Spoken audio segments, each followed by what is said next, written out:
Charles Maugshia. The country is waiting for the biggest political show to start. What should they expect tonight? Well, a cocktail of things. One is we are closing in on the marking of 36 years of the National Resistance Movement government, but it is coming at a time when the country is in crisis over fuel and the broader economy as we reopen after 2 years of COVID-19 restrictions. So we'll be discussing that. Maybe that will be a good reflection on the 36 years of NRM. Don't you think so? Sure. I don't know what indictment it is to the NRM or what vindication there is for the fundamental change. We'll await the panel to discuss that. Sure.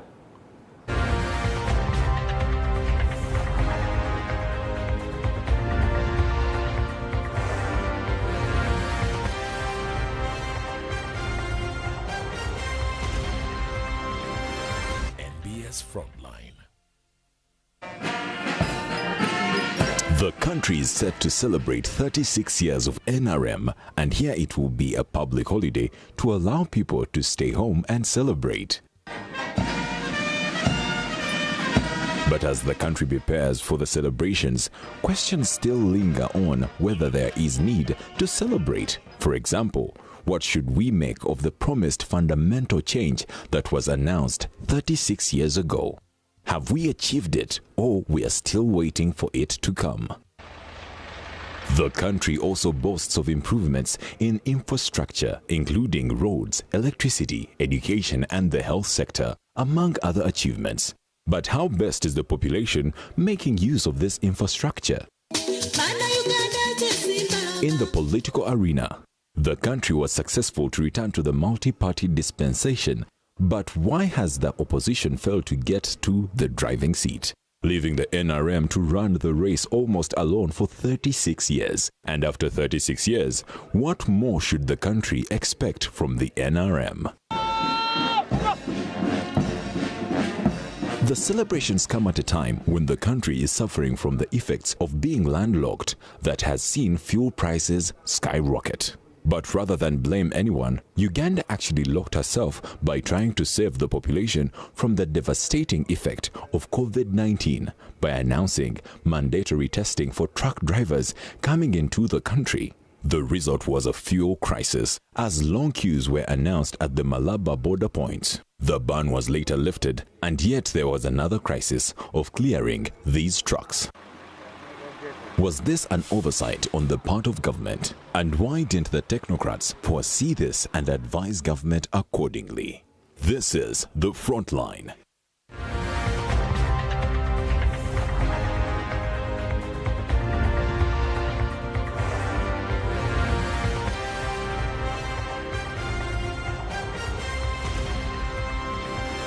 Nbs Frontline. A very good evening and welcome to this edition of the Frontline on NBS TV. My name is Charles Mwangusha Mpagi. And tonight, NRM is about to celebrate 36 years in power. The big question is, what is there to celebrate? Or maybe if you put it differently, is there anything worth celebrating? Maybe there are many, but also what are those areas of the fundamental change that haven't come true? This is coming amidst a crisis of fuel supplies in the country, where some towns, some cities, have seen the price rise as high as 12,000 shillings for a litre of fuel. In and around Kampala, the price of fuel has been ranging between 4,964 upwards to anything up to 7,000 shillings. What does that mean? What are the logistics? What are the logistical issues? What are the other challenges? And why don't we have fuel reserves or sufficient fuel reserves for the country? What's the plan there? And of course, the broader issues about the economy. KCCA is implementing a smart city campaign. They've been plucking out kiosks for mobile money dealers. They're telling borders not to step into the town center. They're telling hawkers to get out the streets. What does this mean? Who are you leaving behind? Who are you including in this economy as it reopens fully, as the president announced in his New Year's address? To discuss this with me, I have a full panel with a lady on the panel. Let me start with the regular frontliners. Norbert Mao, you said green is being what? said something about green. Green. No, he said something about green. People are looking for green. I was attending a birthday party for a son of a friend of mine, Honorable Robert Rukari of Mbarara North, who has turned 18. So I decided to approximate appropriate colors. Yes. So you put a trace of green and the gold. No, you have to be blind to call this yellow. But it is Dr. Bariomus who calls it yellow, so. No, in Uganda you see what you want. Okay.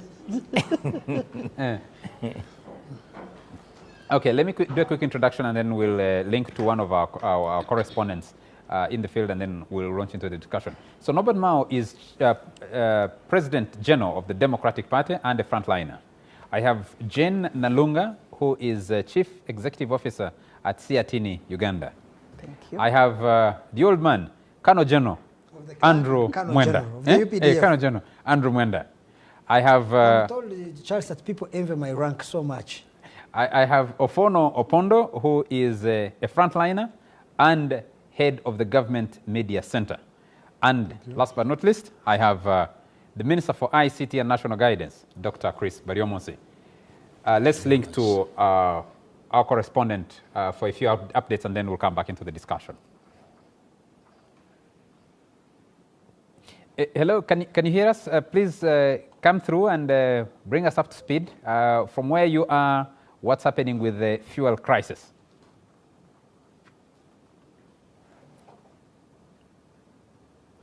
Thank you, Charles. I'm coming to you live from Malaba here. And of course, the people you are seeing, these are drivers who are supposed to move from, of course, Malaba here to as far as Kampala, and others are actually reaching Mbarara, others are ending in Jinja. And of course, let us just hear from them where they are going and where they are from and why they are still stranded here. My boss, where are you from and where are you heading? I'm from Eldoret pipeline. I'm heading to Kampala. So why are you still around here? It was a big jam on the road. Have you been cleared? Not yet. We have not been cleared. So what is causing jam the other side, where you, of course, you're coming from? I think you are in the Ugandan side. They are not working very fast. Okay. Yeah. Okay. Okay. Okay. Let me hear from my brother here. My brother, we want to simply just know where you're from and where you are heading, and why are you still here at Malaba? I'm from Eldoret. We loaded on Saturday. Today is when we are just close to Uganda. You know we can't proceed before we clear here at the GFI. These are where we usually dip our fuel. But the process at the border is too slow. The jam from Malaba going back towards Eldoret, it's now covering around, I think it is around 80 to 90 kilometers. 100. Yeah. The jam now is 100 kilometers. That is terrible. You can imagine covering jam of 100 kilometers to here. From Saturday, this is the day we are arriving here. Recently, of course, Ugandan government came up with the idea, of course, suspending the mandatory testing of COVID-19. And right now, of course, yesterday I was at the other side of the border where they are actually verifying you. Indeed, there was nothing like testing, but verification of documents. Yeah. Why are you still around here? We've been told that, of course, you have some problems where we are right now. No, I can't say we have a problem because this is just the normal procedure that we usually follow. Once you cross, you have to wait for your vehicle to be dipped by GFI, that is UNBS, to confirm the quantity of the fuel and whatever you are carrying. Then from here we proceed to our destinations. Is it true that these people do not work past 4 p.m.? Currently, no, they are working. Okay. We can't complain about the time of working because they are working. The thing is, they are too slow. They are clearing the tracks is too slow. I don't know And what the is slab is very small. the slab is fits small. You can imagine this parking slab, is usually full, from 100 to 150 trucks per day. But you can see they are countable. Only around 10 trucks. 10 trucks. Okay. Now 10 trucks is what is proceeding to Kampala or the other destination around Mbarara, the environs. Oh, yes, Charles. Charles, of course, those are drivers who are supposed to move from here to Kampala, to Jinja, and so other districts. And of course, that is, we have just heard from them. The problem is actually the slow clearance that is really taking place by URA, and that is causing this. Back to you at the command center, Charles. Thank you very much, David Ocheng, bring us that update from the Malaba border. We come back to the studio and begin the discussion on this particular crisis on fuel. 100 kilometers. You're clearing about 10 trucks. 100-kilometer stretch of jam created over a long period translates into the prices that we have been seeing for fuel in this country. That's where we'll anchor this discussion. Why are we where we are? Let me start with a question as best as that. Can I start with you, Chairman Mao? I think we shall wait for the Prime Minister to instruct the Minister to direct the Commissioner to investigate. To be honest, it is a farce. I saw your tweet about that. It's comical. And we have a Minister for Economic Monitoring. When fuel is in short supply, those who pay the price are the ordinary citizens. The cost of transport is going up. There's it is hitting our wallets, all of us, and everybody is inconvenienced. I think it is important to listen to those who were addressing us from Malaba.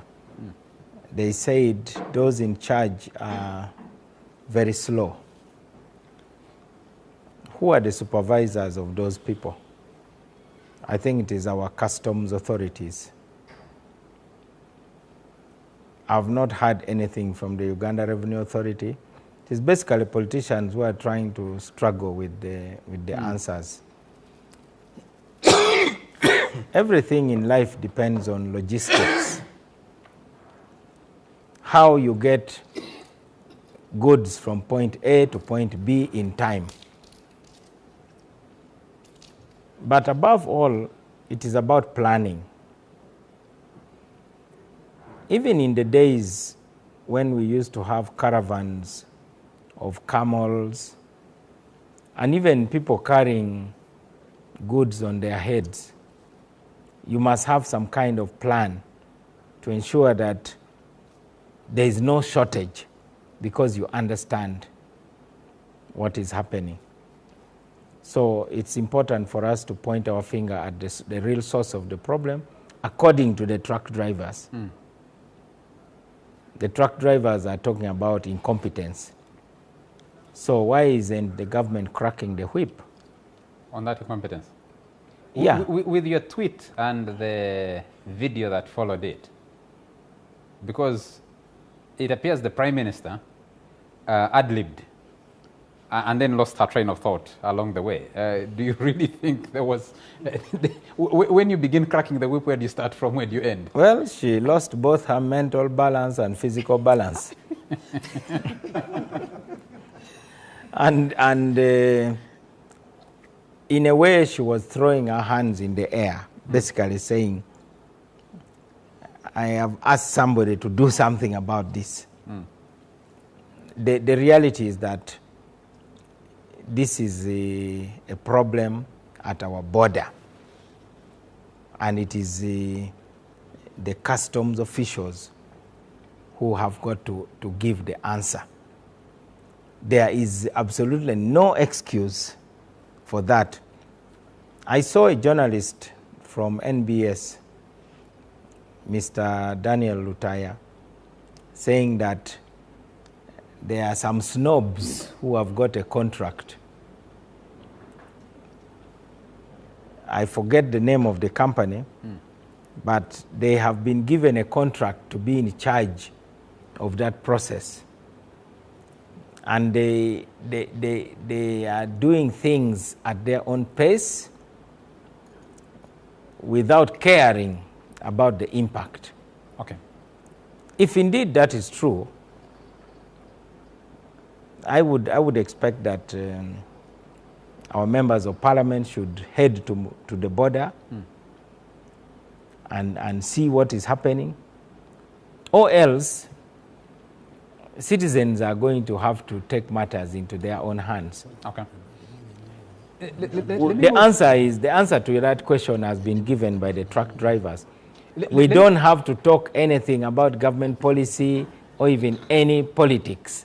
This is about incompetence. Let's move it to Jane and ask the question about, you have two issues in one, because what triggers the problem is the order by the Minister of Health that these truck drivers must have PCR tests conducted at the border by Ugandan officials at a cost of 30 United States dollars, which is about 130,000 shillings, 150,000 shillings.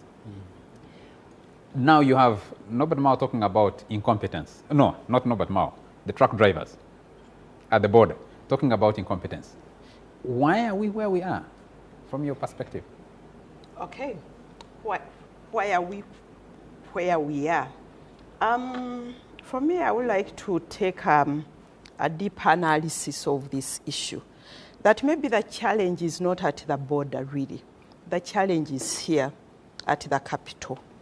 And the way Mao has talked about planning, we haven't planned for shocks at all. Because this isn't the first time we are having challenges with our oil. The other time, 2007, when there was 2007, when there was the election violence, we had the same. Our government has been planning for reserves. In fact, when you look at the budget framework paper for 2021, 2022, 2022, 2023, there are reserves to establish the Jinja Reserve, the Nakasongola Reserve, other reserves in Mbarara, in Sujui, so many towns. It hasn't been done. We don't have any reserves. It's like we are living from hand to mouth, you know. So we need to analyze that also. And maybe what I also want to point out, that this crisis is not isolated. And for me, in a way, I'm happy that we are having this crisis to see the policy gaps. The farmers have been having challenges, for example, with the maize price, falling from 700, 1,000 to 50 to 100 shillings. It's a crisis, but nobody talks about it, you know. So it shows the lack of government to regulate. In fact, when I saw the Prime Minister falling, it was saying, you're on your own. We have been on our own as citizens for a long time. When it comes to maize prices, it comes to health, we had a health problem, you know, bodies being confiscated, you know, and government was just telling the private health facilities, reduce the prices. They didn't. We continued, you know. So we have been seeing, even transport, you remember transport, Madam Nakalema had to go to the bus terminal. To the bus they didn't. They didn't. They ignored. We have seen the CBR by the banks, private commercial banks. The central bank puts a CBR in place. They ignore it. They ignore. So it's the capacity of government to regulate the private sector. Because This crisis at the border shouldn't be a crisis. If we had reserves, it shouldn't have been a crisis, but we don't have any reserves, you know. So we need to look at this issue from a broader perspective, the issues around the role of the state, of government to regulate, to protect the citizens. But I heard the Minister of Energy saying that, oh, we are in a liberalized economy, it's market and it's supply and demand. And for me, I don't think we should be saying those economic jargons. They don't work, you know, because we need policies which work for the people. Another issue I think is about the regional cooperation and regional integration, because these drivers were tested in Kenya. They have to be tested again. And this is another issue which is also at Entebbe, you know. I come from Lusaka, I'm tested, but you want to test me again. That means you don't believe in the testing facilities where I'm coming from. But for the East African region, I think we should have had some level of trust in it. But maybe to commend government, this has been addressed. I understand now it's 14 days, and they have put there some facilities which 66 facilities which they have harmonized anyway. But this is what they should have done right from the beginning. So there are so many issues which we need to look at broadly, because today it's fuel, tomorrow it's health, the other day it's maize, you know. It's the entire economy and how we should be able to manage our economy. Andrew, let me come to you. Is it incompetence? Is it who's running the deals for the testing at the border, for the fuel supply chain, or is it a failure of policy? Is it a dysfunctionality of government? What is the problem? I think it's a combination of all those. What I think is that there is a fundamental disconnect between the COVID crisis we have and government policy and attitude. And towards the end, I'll explain that part of this comes from incompetence, part of it comes from self-interested parties who stand to profit from this COVID crisis, and part of it comes from the personality of our president, who is a hypochondriac. Remember, hypochondriac is a person who has an excessive fear of infection. Our president has an excessive fear of infection. So he's a very easy target, since he's the final decision maker, to go and sell him a story that we should have high levels of control. Let me begin by giving you examples. One, let's begin with the internal realities of Uganda. When the government imposed this second test at the border, at Mulago, they did a test of all the nurses who are administering vaccinations. They found 80% of the nurses were positive. Two, at Mulago, they tested all their staff. 50% were positive. At Mulago, those people who report to that place there to test because they have symptoms, every day, the whole of the other week and last week, anything between 98 to 100% were testing positive. And overall in the country, the positivity rate was 28%. It means that the Omicron, that the variant of COVID, was so widely spread in Uganda. Practically, 50% of Ugandans or 40% could be having COVID. So let me ask you, Charles, why stop a truck driver from coming in a country which is collapsing under the weight of COVID infections by everybody? What is it that they are protecting, even at the airport? I can understand when you're going to board a plane, they can say, people there maybe don't have it, many people have tested negative, and the plane is a contained environment with compressed air, so there is high levels of spread. But when I land at Entebbe, and I'm entering Uganda, why should you stop me entering even if I'm positive? Please tell me. In a country that is teeming, and we have a doctor here, but in a country teeming with so much COVID, because that's why Britain today, was it today or yesterday? Yesterday. They ordered the removal of masks and all these restrictions. The positivity rate is 200,000. In the United Kingdom? Years per day they were testing. They realized the thing is so widely spread that to try to stop a person at the airport from entering and putting him into quarantine.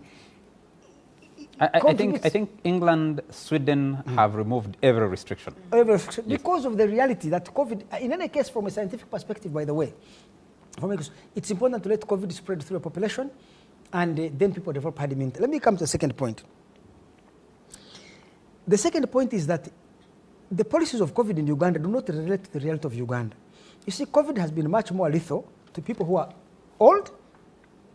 The average age of a person who has died of COVID is 76.6 years. Uganda, the median age of Uganda is 16 years. The people who are 75 and above, President Yoweri Museveni's age group, they are 1% of our population. So we are less at risk.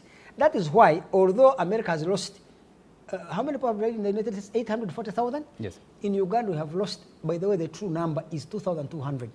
There is 1,200 who are people who died of COVID-like symptoms but had not been tested PCR positive.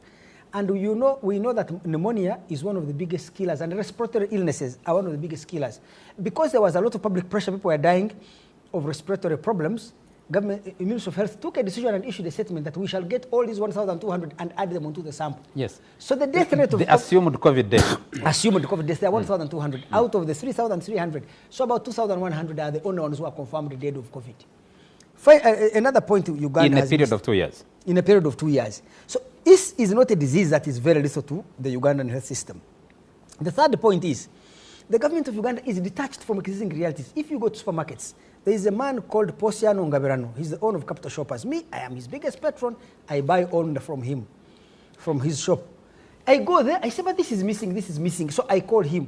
He says, Andrew, the turnaround time of importing containers has increased, say, from 2 weeks to about 4 months. You import something, it delays in Mombasa, it delays at the border because of COVID. So first of all, there were already scarcities of goods because of the international supply and logistical system for all products has been disrupted. In Dubai, I have books I wanted to move there.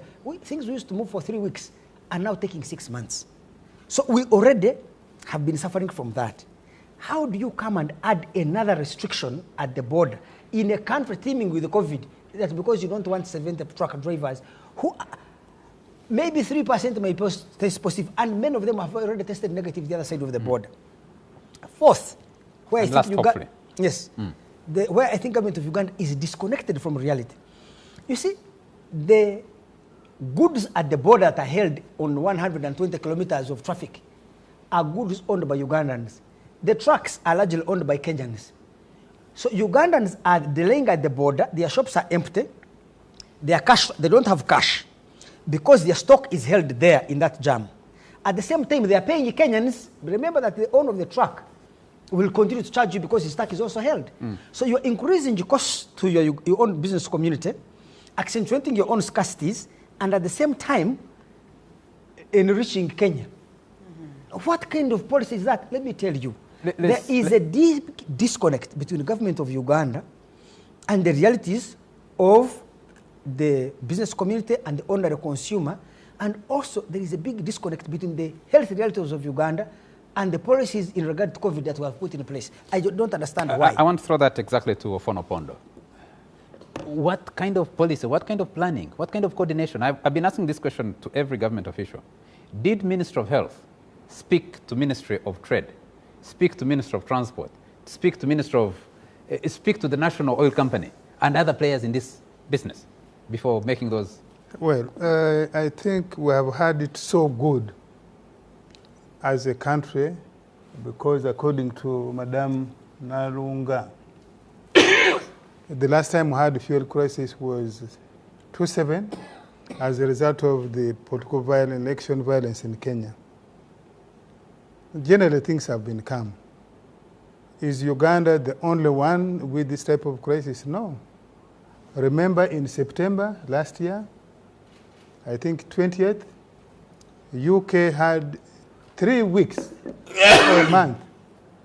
There's COVID suspect here. 3 weeks or 1 month of crisis on fuel. You remember people exchanged blows at petrol stations, at gas stations in UK, in London. Why? Because of COVID issues, supply chain, but the immediate cause really was truck drivers from other parts of the country said they cannot go to UK. They were being prevented, and they had a crisis. So that is a spike, and you cannot use it to judge the health of our economy or even the health of our decision making. Now, in this particular case, I want to associate myself with some elements of the narrative given. I think it mirrors, it reflects badly on government in the sense that for 2 years we have suffered COVID. The president did announce a month and a half ago that in January we are going to fully open the economy. In these 2 years, we have had the COVID National Task Force. What are the different scenarios they have been building in the event that COVID subsides or we make a decision as a country or the world that is now endemic and we are going to live with it, no matter? What are the different scenarios they have built? It appears to me, because it hasn't been published, we have been getting it piecemeal. It appears to me. But you are the official spokesperson. Yes, I'm now saying yes. it doesn't exist. And so we ended up with patchwork, make do with what can work. And it's not just on fuel, it is in education, it is in transport. The other day you had the Minister of Work said, but the borders will, the curfew will only be opened during the week that schools open. Apparently, he did not know that there are students who use border for work from universities, because universities are operating. So what do you do with those children? So I think as a government, and this is what I'm saying, our policies are not well thought through in a comprehensive way. Secondly, there is continuous problem of working in silos. Because we had not had this policy of testing drivers and charging them $30 at the entry points for a while. Why was it introduced in late December? And if we chose to make that as a policy, we should have put sufficient logistics, including manpower, because by that time we knew the number of trucks. I think Malaba alone is something like 3,000 trucks a day. Busia is half that. So we should have catered for that. I think the government does not have, we don't have very credible reasons as to why we have entered this crisis. I think it is self-inflicted. Now you are asking, I have been informed that indeed in late December, early January, I think January 2nd, actually the Ministry of Energy wrote to the Ministry of Health to give their positions on how matters should be handled. The Ministry of Energy did not receive response. From the Minister of Health? Yes. And I think that's where I agree with Mwenda, that because the President and generally the government had said we needed to protect people, I think there are people who have taken this to another level. They see the response to COVID as their responsibility, and therefore are unwilling or begrudgingly accommodate views from the sectors that are not directly medical related. And so I think this is self-inflicted wounds. Because why is it that when we have announced that we are fully opening the economy, then the Minister of Health says, oh, government for that matter, let me say, says we want to test you at the point of entry and we are going to charge. Also, what Nalunga has said, we are supposed to have had a one-stop center at the border. If it is not yet operational, I think our government should have liaised with the government of Kenya. If for some reason we don't trust, because they also don't trust ours anyway, our testing, wasn't it possible to agree on a joint mechanism of testing so that we have one testing point? Let me ask a quick question yes. to you, Ofona, before we move on. So I really say it is self-generated. Self-generated because we work in silos as government. This department is not talking effectively with the other. Okay. And so for me, I say, let us take the flag as a government because we have made this self-inflicted injury upon ourselves. I'll reserve my question for you because I wanted to look at the testing. Who does the testing? Who takes the $30? What is the well? The testing is done. The testing certainly is done in Uganda. For that matter, is done by the Ministry of Health. The government decided to take over the cost later, and there are private players in this space. Now, the other issue really is about. I think it was Narunga talking about fuel. We have a fuel reserve, but it's not sufficient because our fuel reserve at Jinja is only 30 million. 30 million. The daily consumption of fuel in Uganda is 6.5. Yes. The daily entry... So basically you have 4 days of reserves. Yes, 5 about. Yeah. The daily entry is about 200 million. We have been relying more on the fact that things have been normal, trucks would come, and so even if you have only 30 million liters of reserve and maybe about another 20 million in the fuel stations, you can go for approximately 10 days, even if you didn't. And therefore, because of the stability, the security situation in the country, the good economic environment, we have been relying on the fact that on a daily basis, we are having 200 million liters. 22 million?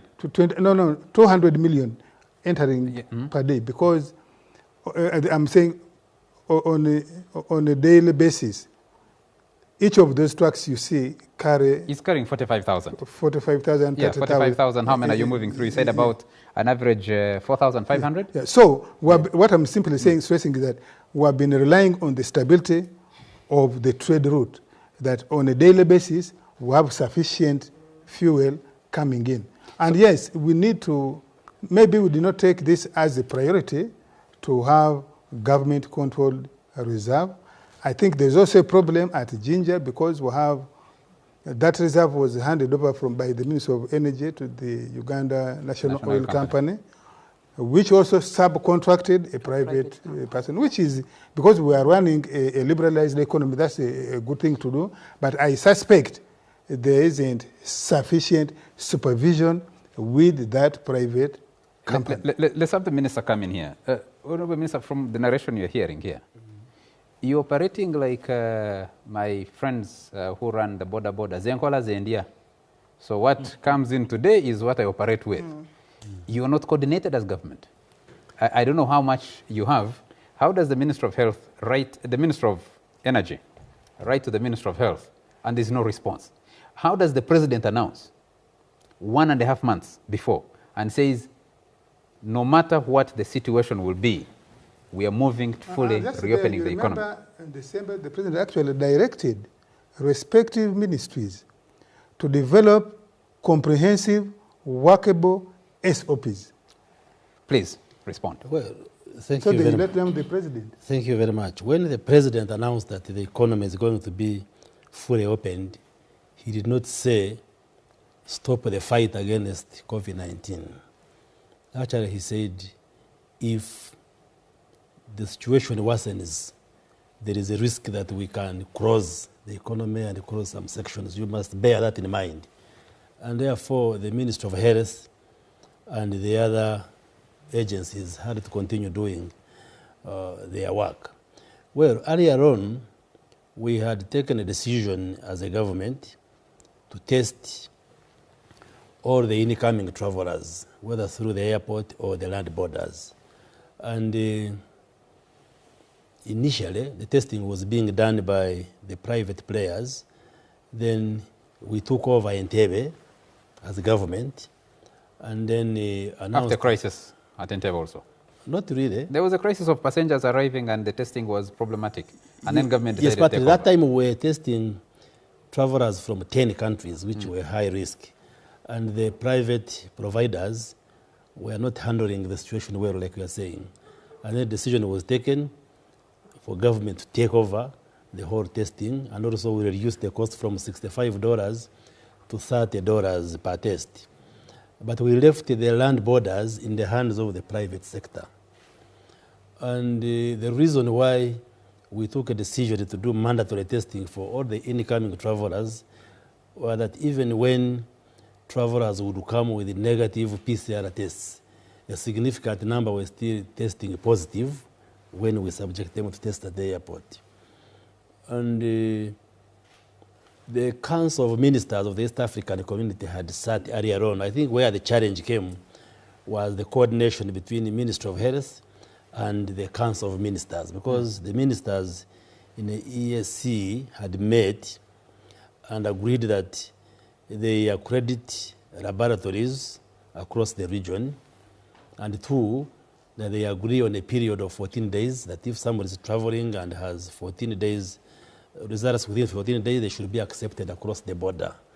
I think somehow, to an extent, there was a breakdown in the communication, because on the 1st of January, the Ministry of Health brought a new measure that all the truck drivers be subjected to a mandatory test at the border.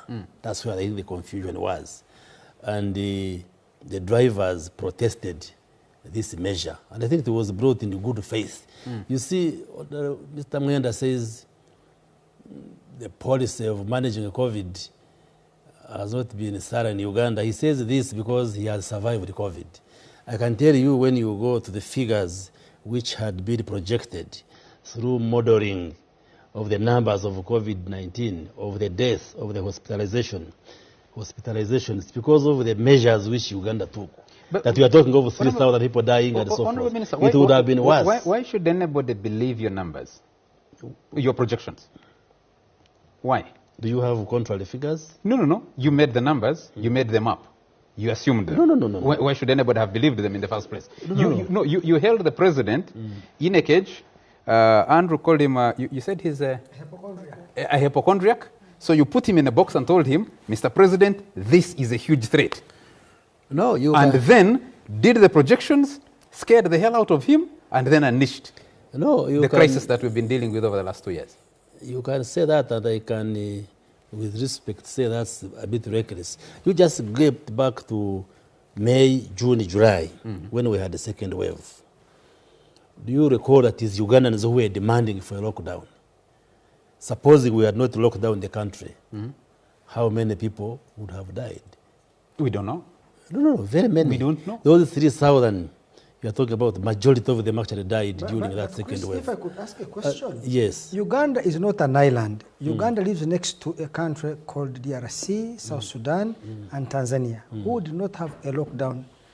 And all of us as friends, relatives, and acquaintances in all these countries, there has not been the massive death that was predicted. I should perhaps say that the first lockdown was understandable because we had less information. But the second lockdown, we had a sufficient experience to realize that the most affected persons were seniors by COVID, and the COVID was not killing young people in large numbers, and we have a very young population, and therefore our measures cannot be the same as Italy or the United States. No, by the way, or Britain. Your information is not necessarily correct. Some of those countries were not even reporting the death, WHO or to the other bodies. So you can't correctly say Tanzania, DRC, many people didn't die. You may not know, but we know many people died, and there are very many deaths which were averted in Uganda due to the measures which were instituted. Now, when I'm trying to explain why this crisis... How do we establish that in a critical way? Because I would suppose that Tanzania never closed schools, by the way. I can tell you, Chris, if COVID was killing kids in schools, parents would run and pull their kids out. That's a normal reaction. My brother has a son studying there in Dar es Salaam, and I would talk to him every day. He says, no. Okay, some people have died of COVID. The way in my home, my elder sister's daughter died of COVID, and my eldest brother died of COVID. In our own compound in Kanyari, we have married people of COVID. So it's not that I've not been and you have a cousin who died of COVID. I have two cousins who died of COVID. You are saying the average was 76 years. In a space of 1 month, in my immediate family, we lost 4 people. So it's not that I have not been affected by COVID. But what I'm saying is that if you try to sample, I have friends who live in Burundi, whom I would talk to. They said here nothing has been closed. And if there were massive deaths, many people would have gone and put their students out of school, closed their shops, and kept away. So maybe they had 1 or 2% death more than us. But we do not know, Chris. Let me ask you, just 1 second, Chris. We are not aware. To my time. Yes, we are not aware the other consequences of our extreme restrictions, which led to economic deprivation and effects of economic deprivation on people's livelihoods. Many more people could have died as a result of economic deprivation, of limited access to health facilities because they could not, there was limited transport and all this. You have not done that study. Let me ask you, were there massive deaths in Uganda in the second wave of COVID? There was few deaths. Significant. Yes. It increased from 300 to 1,000. So do you think it was wrong to close the economy and put restrictions? Yes. So what are you saying? That's the point I am making, that the measures, painful as they have been, that we instituted in Uganda to contain COVID, have been extremely helpful in containing but Honorable Minister, if you could allow me. I wish you would give me time. Yes, I'll give you time. We'll have the time for that. Yeah. In this same country, over a period of 2 years, we have lost upwards of 10,000 people to malaria, for example. 10,000 people, because this year alone, we've lost about 5,000 people to malaria. I mean, over the last year, 2021, 5,000 people have died because of malaria. You're comparing those numbers with 3,500, yes, who died of COVID. And the restrictions, and that we're looking at only one disease, malaria. We're not looking at the others. Has government done a study? Did government think through all these things and say, look, there's one study here, there's a second study here. The projections you did over COVID death, did you do them across the board? Yeah, definitely. First of all, you must appreciate the COVID-19 is a new disease whose science has been evolving. And we learn as we manage it. Different from malaria, TB, HIV, which have been around for some time. That's one. And therefore, some of the measures come along as it evolves. For instance, the coronavirus mutates very rapidly. You get Delta variant, it kills many people. You must change strategies. You get Omicron, you do not know how it will evolve. So definitely, you tend to have measures which may not be effective, but you are trying them as you move along. That should be appreciated. But coming back to the reason for this crisis, that when the Ministry of Health instituted a new measure of mandatory testing for the truck drivers starting 1st January, that's what triggered this strike by the truck drivers and the queue which is being explained. But I can bring you to speed that we have since sat as a cabinet and taken a decision to resolve this issue by one, harmonizing with the decision which had been taken by the ministers in the East African community to allow negative PCR results from the laboratories which have been accredited and tested and checked. Number two, that we allow results which are within 14 days. So those, if you have a negative PCR test, you are allowed in. If you require to be tested, you will still be tested, but the government shall pay for that test, yes. And therefore now, the challenge of testing is no more. But like you saw from the footage, the recording down there, now the challenge, I think, is the URA, but so URA says it has improved the services, they have increased the manpower. Today, up to 9 p.m., they were able to clear 1,200 trucks, and yet ordinarily they clear 900 every day. So they have also improved the services. But of course, you know, fuel is checked, it is carried at the border points, because like the fuel destined for Uganda is given a different color from the fuel in the transit. So those are some of the delays which are being handled. And going forward in the next 7 or 10 days, we should be able to see distribution of fuel to the rest of the country being sorted out, and the prices should be able to normalize. So we call upon Ugandans to be patient.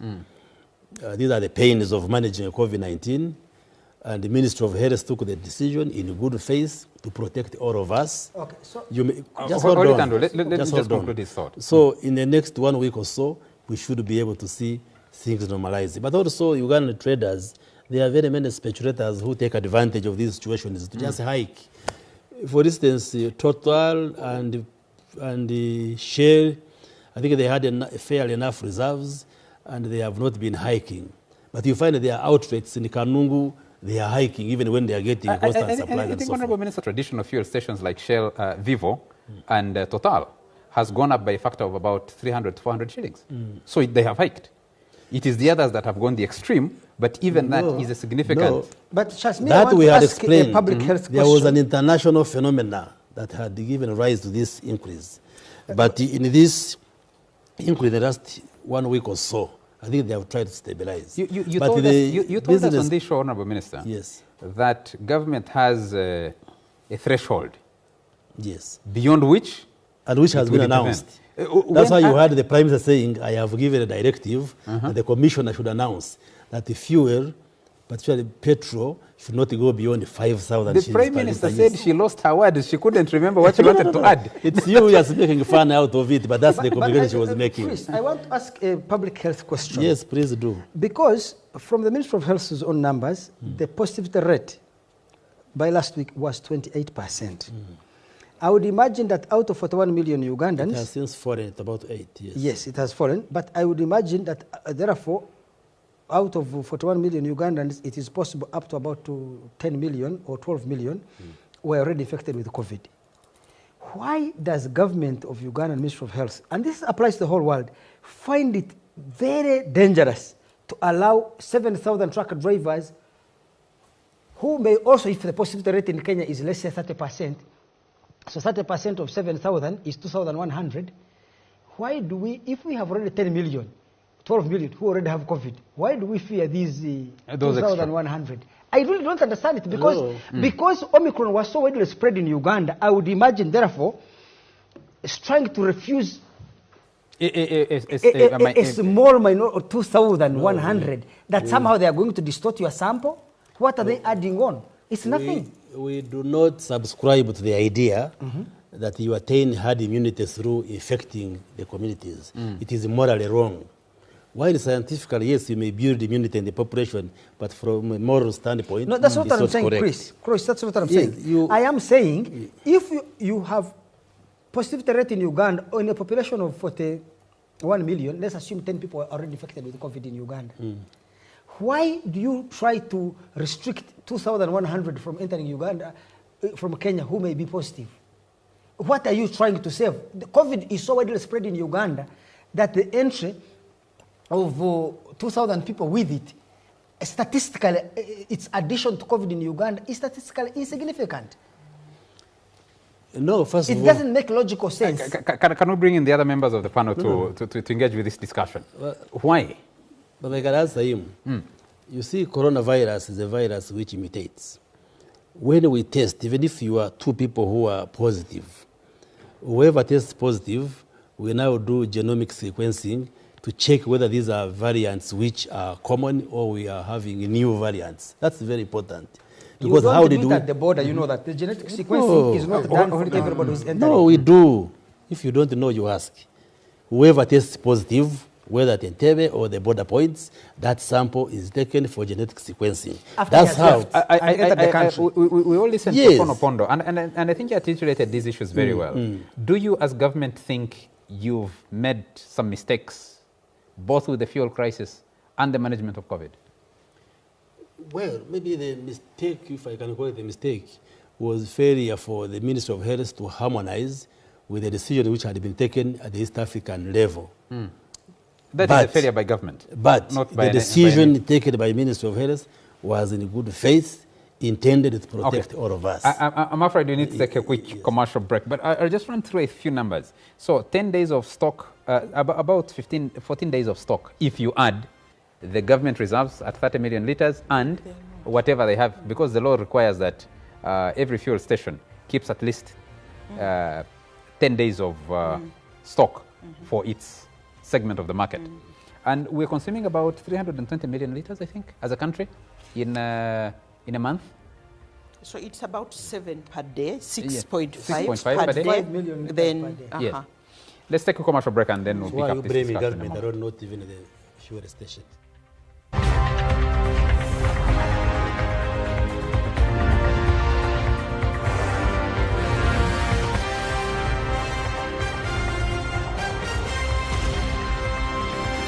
Nbs Frontline.